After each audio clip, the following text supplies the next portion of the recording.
Bonjour! Aujourd'hui j'aimerais vous parler de mon histoire avec mon chien Raiko. Vous l'avez sûrement vu dans mes anciennes vidéos. Vous raconter cette aventure pourra sûrement aider toutes les personnes qui ont vécu des situations similaires. On peut vite se sentir seul et dépassé par les événements.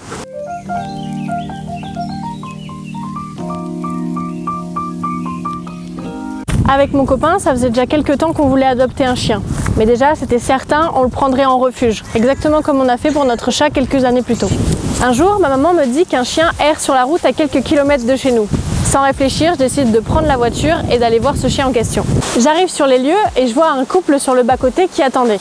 Le chien, lui, était au milieu de la route. Les coussinets en sang, squelettiques, il courait après les motos qui passaient. Je m'approche donc de ce couple et on discute ensemble. Ils me disent qu'ils ont appelé la fourrière et qu'elle ne saurait tarder. Étant donné que c'est un malinois, qu'il est craintif et agressif vu qu'il court derrière des motos, que personne n'arrive à l'approcher, en plus je sais que les refuges sont saturés de malinois, j'avais peur qu'il soit rapidement euthanasié. Vous imaginez donc la situation très inconsciente. J'avais un chien que je ne connaissais pas du tout, qui est quand même relativement puissant, qui était posé sur mon siège passager et on partait ensemble direction la clinique vétérinaire. On arrive à la clinique, il n'est évidemment pas identifié. Il faut savoir qu'il tremblait comme une feuille. D'ailleurs, très gentille clinique, ils m'ont donné un collier et une laisse. Selon les estimations, il aurait 1 an et demi à ce moment-là. Ils me disent que j'ai alors une semaine. Pendant cette semaine, eux vont créer une alerte pour retrouver un éventuel propriétaire.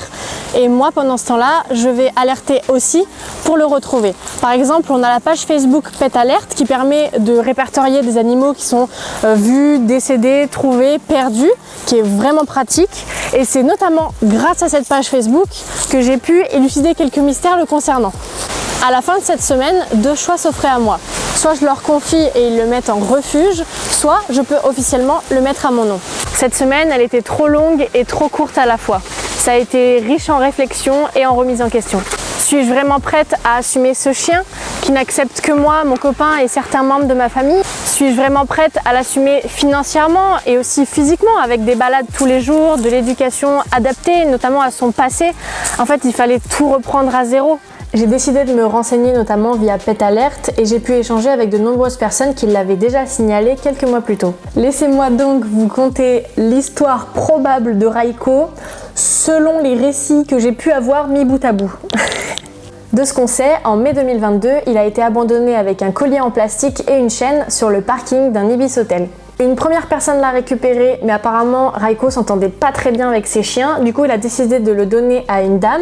Et là, Raiko ne s'entendait pas du tout avec les chats de la dame. Donc, elle a décidé, chose que je ne comprendrai jamais, de le reposer à l'Ibis Hotel. Oui, elle l'a reposé là où il a été abandonné pour la première fois, mais sans chaîne, etc. Donc, à partir de là, il a erré, il a vagabondé de village en village alentour. De là débute un long périple pour Raiko, il est affamé et c'est là qu'il va développer son instinct. Une propriétaire d'un centre équestre non loin a tout essayé en l'attirant avec des croquettes, en essayant de l'enfermer dans un box, etc. pour le garder, mais en vain, Raiko n'a jamais voulu. Il y a aussi de nombreuses personnes qui l'ont signalé quelques mois auparavant où ils disaient qu'ils n'avaient jamais réussi à l'approcher, à l'attraper, à le faire monter dans les voitures, c'était une mission impossible. Et on ne sait pas pourquoi, le 22 septembre, Raiko est monté dans ma voiture. En plus, il est monté avant la dernière échéance qui était la fourrière. Voilà un condensé de tout ce que j'ai pu réunir durant cette fameuse semaine de réflexion. Et effectivement, étant donné cette vidéo, vous vous doutez bien que j'ai gardé Raiko. On est passé par des phases très douloureuses. Raiko aura sûrement toujours cet instinct de prédation avec les chats et les chevaux notamment. Quand il est avec des chevaux, il est très stressé et il tourne autour, il troupote. Les chats, il les voit littéralement comme un jeu, c'est devenu obsessionnel. D'ailleurs, si vous avez des conseils, je suis très preneuse. Avec les chiens, au début, ça avait du mal à passer parce qu'on est allé dans un club canin qui ne nous correspondait pas du tout. Et à force de faire des promenades, des rencontres, voir plein de chiens, et ben avec les chiens, heureusement, c'est un point positif, avec les chiens, ça se passe très bien. Avec les humains, il n'est pas du tout agressif, mais il se méfie et je pense qu'il se méfiera toujours un petit peu des humains.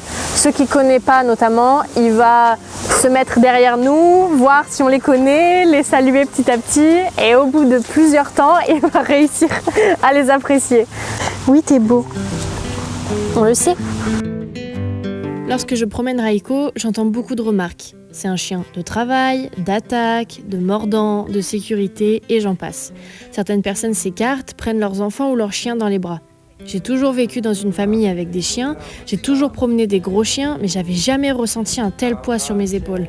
Raiko se doit d'être parfait en public, il n'a pas droit à l'erreur. Je n'ai pas le droit à l'erreur. Les regards en disent long.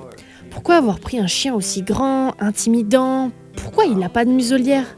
S'il savait combien on s'est battu pour que ce chien soit parfait aux yeux de tous, s'il savait combien de larmes ont coulé pour que les éducateurs canins ne lui fassent pas ressentir ce qu'il est censé être de par ses origines. Raiko est le chien le plus brave et gentil que je connaisse. Toutes les actions qu'il fait ne sont que le fruit de son passé.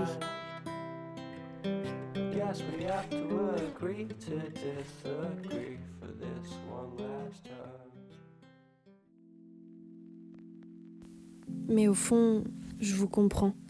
Il est tellement puissant, il m'a déjà effrayée tant de fois.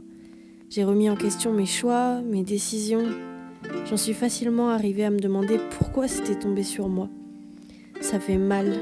Quand on voit des chiens sains, sans problème apparent, tout paraît plus simple. Alors, pourquoi j'abandonne pas ? C'est dans le fond de ses yeux que je lis tout l'amour qu'il a à donner. C'est au travers de ses pattes qui me serrent que je peux entendre « Ne pars pas, ne me laisse pas, pas encore ». Mais Raiko, ne t'inquiète pas, on ne t'abandonnera pas. Tu es notre combat.